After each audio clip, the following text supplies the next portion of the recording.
Good morning, YouTubies. Remember these things from yesterday? Remember these? Yeah, check it out. Oh, what do we have here? Steve-O's starting to harvest pineapple. When you harvest your pineapple, cut it off and then peel down a little knob like this. See that little half-inch thing? This is ready to plant. See, that's all calloused over nice. Nice and dry. That's what you want. Yep. Whoops, the little top popped off. That's okay. That's supposed to pop off. See that? I dropped it and that fell off. See that little thing sticking up? Let me get my shoes on. We'll go outside and I'll show you what happens real quick. Okay, guys, check it out. Check it out. Check it out. Look what's going on here. Look at this thing. Pretty cool, huh?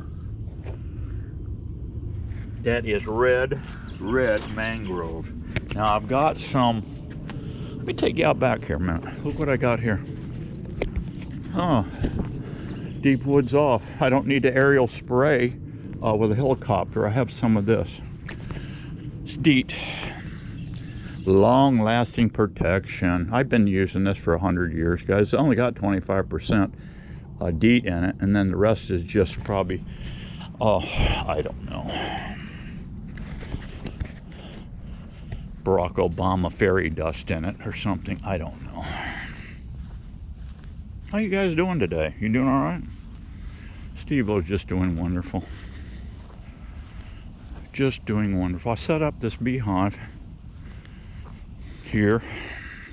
I brought it back from the North Country. That double stack right there. And yeah, it's got resources and we're going to make more bees. What I wanted to show you, look at here, look at here. These are China berry trees. Yeah, and I took those black mangroves and stuck them in there. All that is in there, guys, is sphagnum moss. And there's a little topsoil mixed in there. I kind of mixed it all up, wet it down, and put it in this tote. You talk about a great way to start tree seeds and stuff. It's a no-brainer. So the sun comes around and hits this box in the afternoon and warms it up. And then, you know, it's shaded. So these girls here need to be transplanted. But all I'm going to do is you reach your hands under and get underneath and get a big gob of Spanish moss and your tree all in one shot and carefully put it in a pot. And then ease the dirt in around it. Very simple germination system going on there, bro. All right, I got to get to the gym because I got to get it on so I can be strong. And why do I need to do this stuff, guys? Why do I need to get strong? I'm a flipping beekeeper. I'm lifting heavy boxes. Hello, what's going on here? Look at here, guys, look at here. More pineapple. See that little bit of yellow? Guess what? These aren't as big as the ones you get at the store, but who cares? I'm gonna let that sit in the house. We're gonna harvest the top. What else we got in our little Easter basket here? Oh, look at here, guys, look at here. Look at here, look at here. Wow, that thing just cut me. Look at that razor edge on that thing. Be careful with these, guys, be careful. What's Steve-O got here? Oh, look at there, there's another one, but it's not ready to pick. See, because this doesn't have these little yellow tippies on it. I usually get, look how these are jammed in here, guys. I just did this as a stupid experiment. I had a ton of these things. And I started making biochar and mixing it with dirt. And I just piled it in. It had this extra piping. This is ADS piping we use in storm systems. I use 1,000 miles of this stuff. And the scrap pieces would go in the dumpster and whatnot. Yeah, I'd rob it. And I didn't steal it, guys. I didn't steal it. It was given to me. And I'd cut it down. I made a little hoop deal here. I just roped it together. And I just started throwing stuff. And then I started putting pineapple tops in here. This has been set up now for about 6 years. And I consistently get pineapples, more pineapples. Let's go out here in the swamp a minute. Mosquitoes are really bad out here. Maybe I should call in for aerial spraying, guys. What do you think? No. No, hell no. Did I hear a hell no?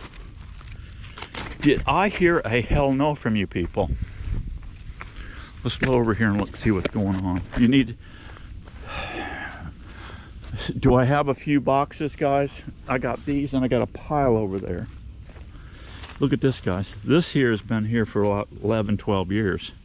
And I usually get about 8 to 10 out of this. My katuk, look at this. Katuk.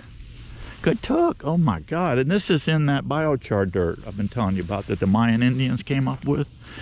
Look at this stuff. It's just going... This stuff here is really wild, guys. I'm telling you. Take a leaf of that. Look at that leaf. Edible leaf. You ain't gonna believe what this tastes like. You ever take pea pods on the farm and open them up, get them fresh peas out of there? That's exactly what this katuk tastes like.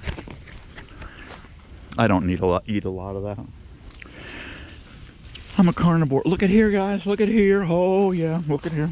Look at here. Merry Christmas for Steve-O.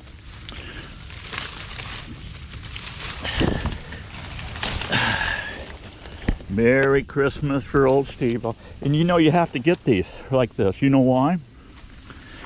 Do you know why, guys? Do you know why? I have white-tailed deer here. They'll come in. I just got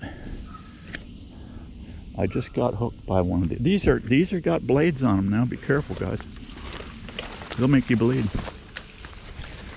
I've already harvested a few out of here. Here's another one. Here's another one. It's not ready. There's one there. It's like an Easter egg hunt. Kind of fun, guys. So, when you go to the store and you buy your pineapples, cut them tops off. Look at this. Got to bleed first thing in the morning. Yeah, cut them tops off. You could do this. Let me tell you something, guys. You could do this in Michigan. You'd have to keep the pots inside all winter, up against a sunny window. But you can grow these things in pots.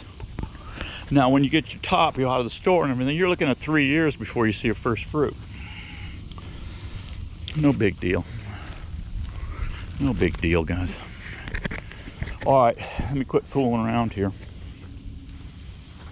And let's get down to the gym. But I do want to talk to you before we hit the gym.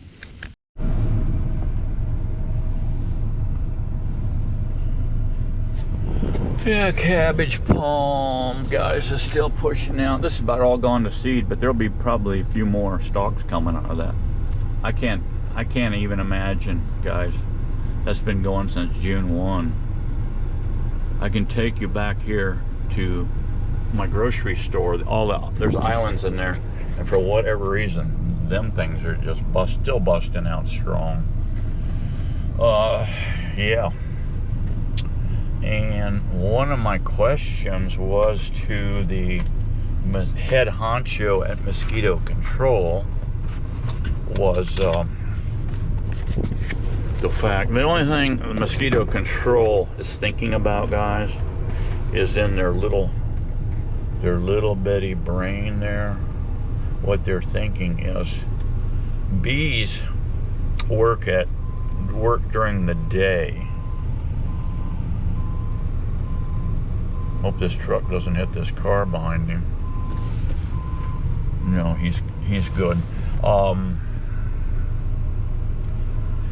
So their thought is bees work during the day and mosquitoes work at night. Therefore, we can jump in a helicopter and just fly over and massacre the mosquitoes. There will be no issues with bees. Would you believe this, guys? This is what they told this woman where I have bees. You don't need to fear, ma'am, because them bees work during the day and we work at night and killing mosquitoes. So everything's fine. And this is what she reported to me that they told her. I said, ma'am, that is not very accurate. No. It isn't? No. Would you believe I told the head mosquito guy this, guys? These are some real rocket science we're working with here, guys.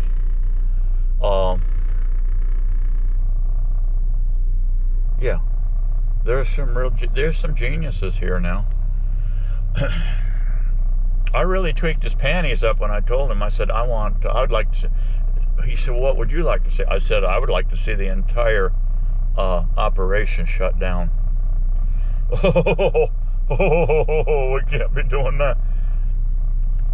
He didn't know, guys, that I said, listen, sir, let me tell you something here, so might help you out.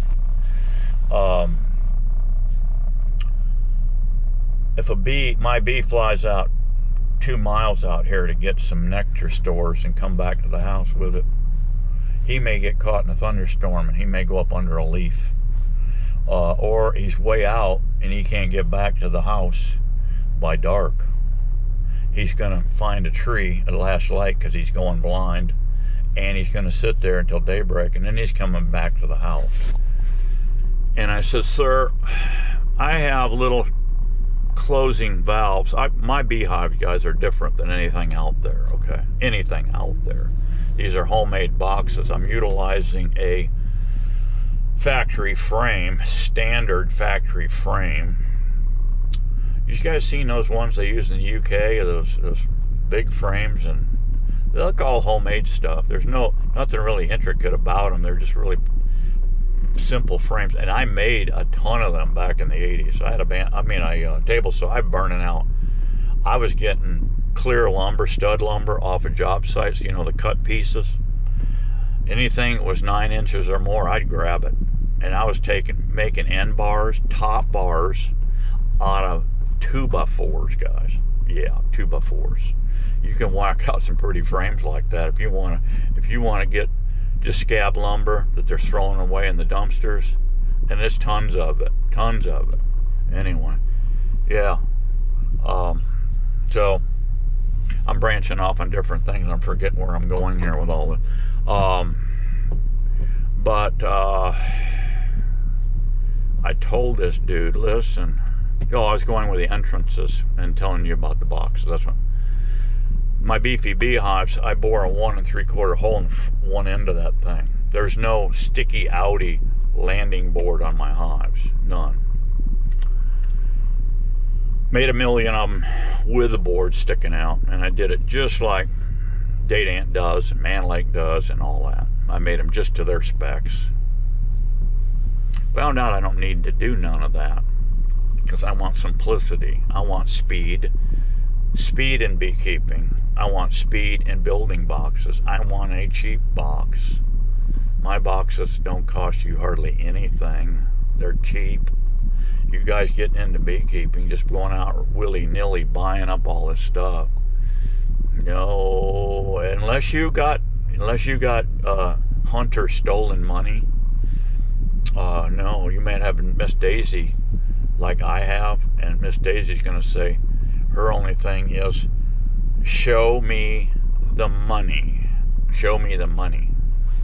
She don't want to see you taking money out. She wants to see money coming in. So you must keep your Miss Daisy happy, right? That's how life works, guys. Just suck it up and live with it, okay?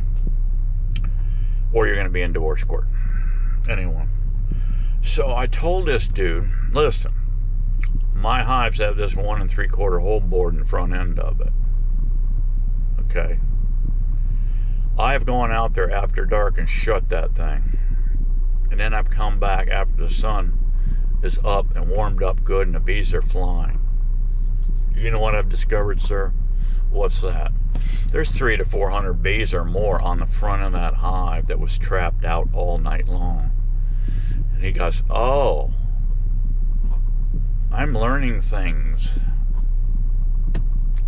He said, We have this new facility, I told you yesterday. We got this new facility going, and there's no telling how many millions of dollars we're going to blow on this one, guys. You're talking airplane, you're talking chopper landing pads, you're talking, I don't know what the tag team personnel they've got, trucks, helicopters, fog machines. It just goes on. Can you imagine what you got to pay a chopper pilot, guys, to fly at night per hour? Can you imagine what you got? And not only that, the cost of the chopper per hour to run. That's not a cheap toy. This guy was quite amazed. He said, see, I need to be talking to you. And he said, what I would like, first of all, he said, you and I need to be very good friends. We need to be. I said, yeah, I can be friends with you as long as you're not killing my bugs. And it's something that pissed me off too, because I forgot to ask him, we got talking about bats. I said, I like natural systems and whatnot, but I forgot to ask him about my fireflies. And I've talked to other beekeepers, and they said, we used to have fireflies. They have killed the fireflies. And then I got thinking about it. I haven't seen them things since I was a kid.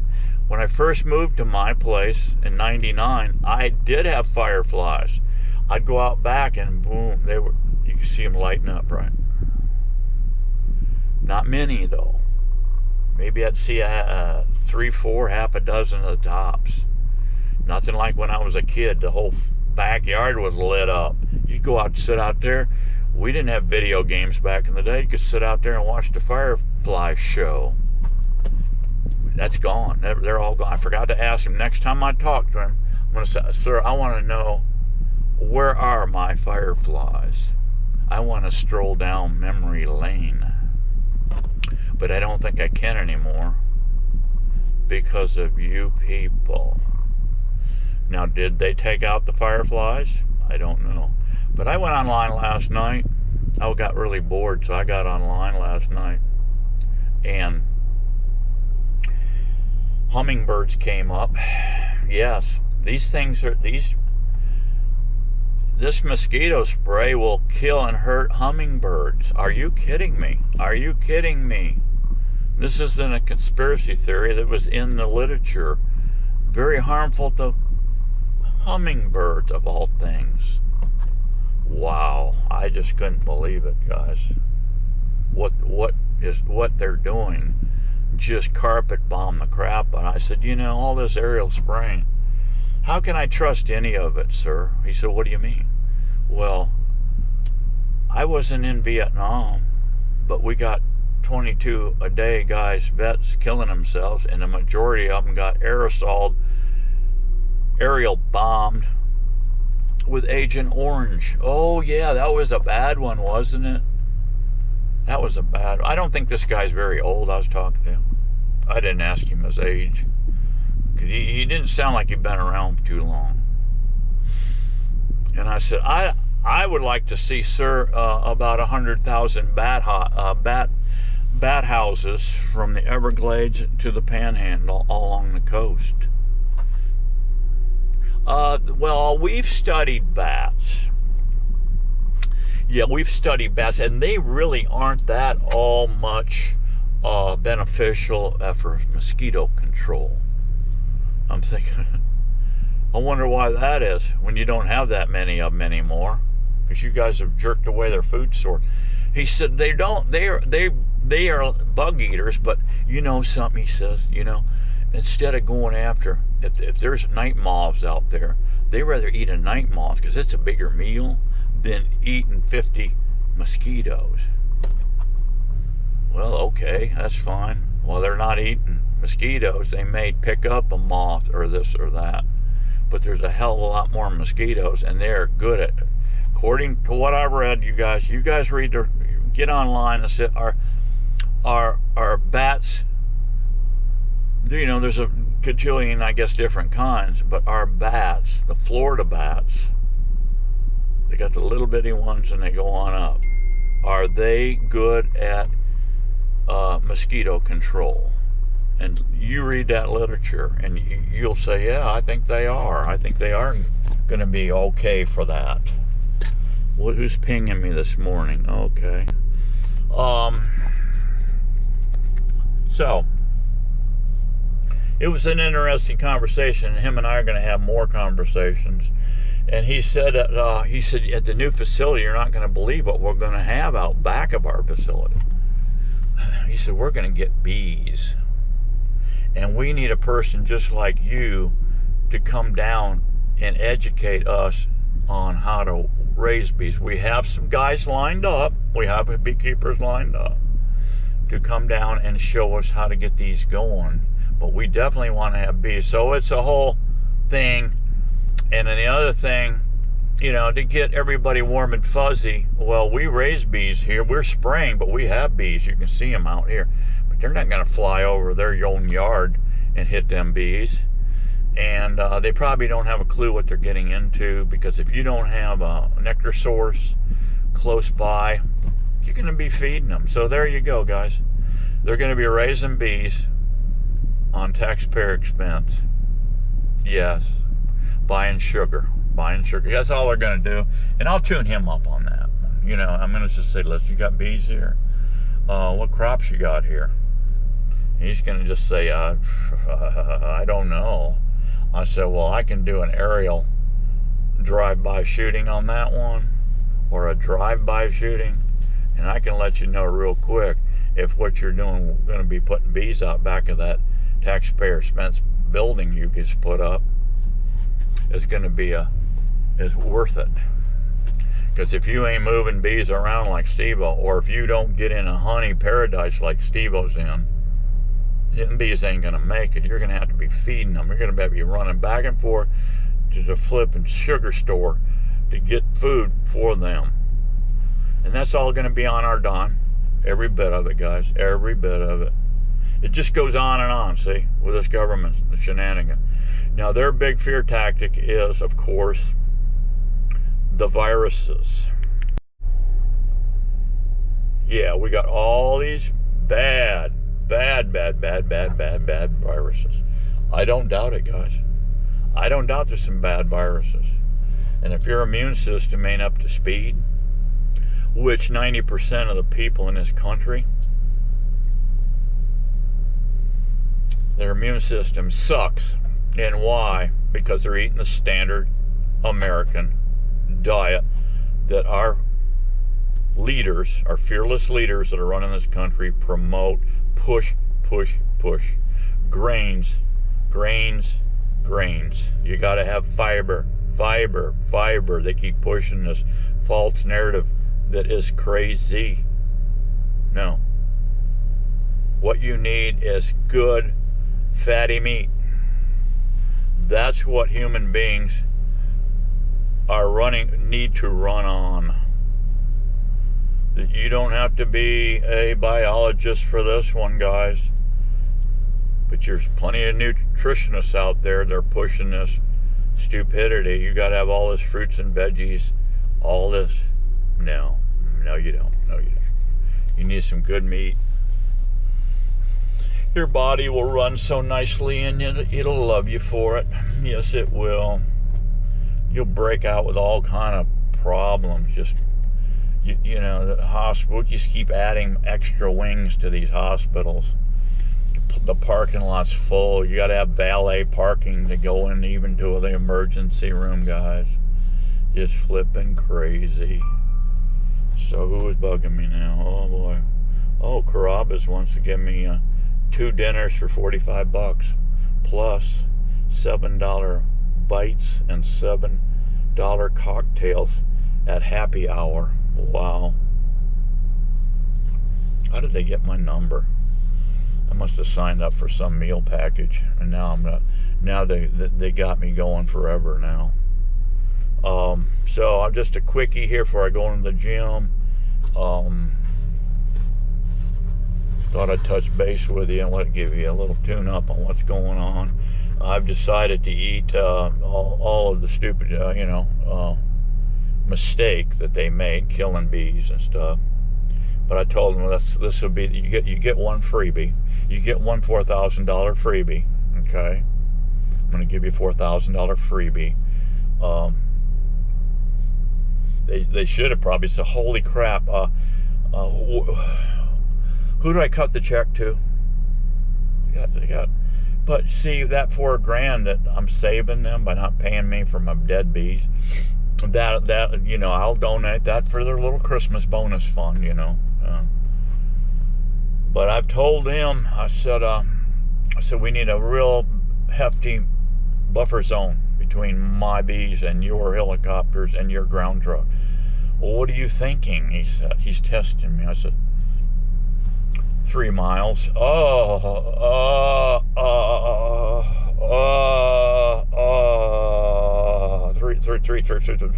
miles. Yeah, with me scattering them all along the coast, that's going to put the whole flipping coast in a red zone. They won't be able to fire up the chopper. They're not liking that. He said, oh, we need to do better than that. I said, I don't know if we can. My bees are flying out there 2 to 3 miles. I like to have them right on top of the thing so they can fly 500 feet and get all they want, come back. But I said, that's not the way it works. Bees are going to go out until they hit the grocery store where they want it. And that could be 2, 3, up maybe 5 miles. I had a hard time believing 5 miles. Some of you guys should comment if you guys know of a site or a you know, a paper or something that says pretty much how far a bee will go to get forage. Shoot that to me if you would. So I have more ammunition in my gun. Not real ammunition in my gun. Let's not talk about guns. They'll have me set up as a terrorist. I'll be on a terrorist watch list here any day now for running my mouth and being a whistleblower. Yeah, they don't like whistleblowers. You'll be on a terrorist watch list. It's fun, isn't it? Our modern society is getting funner by the day, isn't it? So, yeah, if you guys have any cool info on how far will a bee fly to get... I should know this after 62 years of beekeeping, but I don't know. I must have missed that memo. I've never had to think about this memo, guys. I've never had to think about it. I never had to think about varroa mites, hive beetles. Yeah, guys, all this stupid problems we're having today with bees. I never had this in the 60s. No. Back when I worked with this commercial guy, we moved bees by hand. There was no forklifts, donkey lifts, none of that. Forklift, none of this pallet action. No. We just put bees on rail timbers or bricks or whatever, and we moved them all by hand. Had a he had a 2-ton truck, flatbed, I don't know, 22 foot long or something. We just throw these suckers on there and put 2 of us on the ground and 1 guy on the truck, and depending, we may just one level flatten the whole bed with beehives if they were in. We'd move them in single 10 framers. Yeah. They even had telescopic tops back in the day, of all things. Scorpions that get all up under them things. Scorpions and black widow spiders get all up under there. You had to watch those when you pop the top. Those days are all gone. We don't do none of that stupid in Florida anymore. We just put a flat lid on it, just like I'm doing now with these backer boards. Just cut a piece of backer board. Hey, I'm loving them things, guys. I'm loving them. Wind don't seem to blow them off either. And the bees glow them down quick. And you have to be a little careful when you're popping them off. You don't crack the edge, get aggressive. You just go down and tweak the whole side. You'll figure it out. No big deal. No big deal, guys. This is all common sense stuff, just like how we need to run this country. Just like my good friend. He doesn't even know I'm his best friend. Donald J. Trump. Yeah. He don't even know him. And Elon Musk, I'll throw him in the pot too. He's one of my best friends too. Why? Why are they? Common sense, guys. Common sense. That's all we need to run this friggin' monkey circus. Common sense. I got to get in this gym, guys. I got to stop talking. I got things to do today. I got some more frames to clean. And, yeah. So I got to get this done. I got to go in here, and while I'm on the treadmill, I can look around. Time flies fast in here, guys. I only spend an hour in here, if that. I got 20 minutes on a treadmill. I'll go hit some other machines. And I told Miss Daisy, I said, Mom, my time just flies in this place. She said, does it now? Does it? Yeah. I said, yeah, there's some nice looking booty in this place. She said, well, let me explain something to you there, Steve-O, about booty, looking at good booty. And I said, well, wait a minute. I said, I normally look at your good booty, but I'm in the gym, so I'm gonna take advantage of it. Let me tell you something about looking at booty. She says, you can look, but you can't touch. And if you're staring at it for over 5 seconds, you are stalking. That's what she said, guys. That's what she said. Miss Daisy said that. If you look at, let me repeat that, if you're looking at a woman, booty, or in the whole package, for over 5 seconds, staring at it, you're stalking. Okay, guys? I'm just going to leave you with that for now. I'll keep you posted on what's going on in Steve-O's world. We got to rebuild back a bunch of bees. We're going to have fun doing it, because that's what we enjoy doing, right? And I'm going to eat a little dog poop on this one. But, you know, after 4 years of the far left, they keep serving me bowls and bowls of warm, steamy dog poop. I think I'm getting used to it. I really do. They said, eat this. I said, what the hell is this? It looks like it's steaming. It is. Eat it while it's warm. I said, what the hell is it? Smell. It's dog poop. Just eat it, okay? You're going to do what you're told. Eat it. And when you finish it up, we'll give you another one. Okay, guys? Be happy, be strong. I can keep getting it on. I'm going to see you real soon. Bye-bye.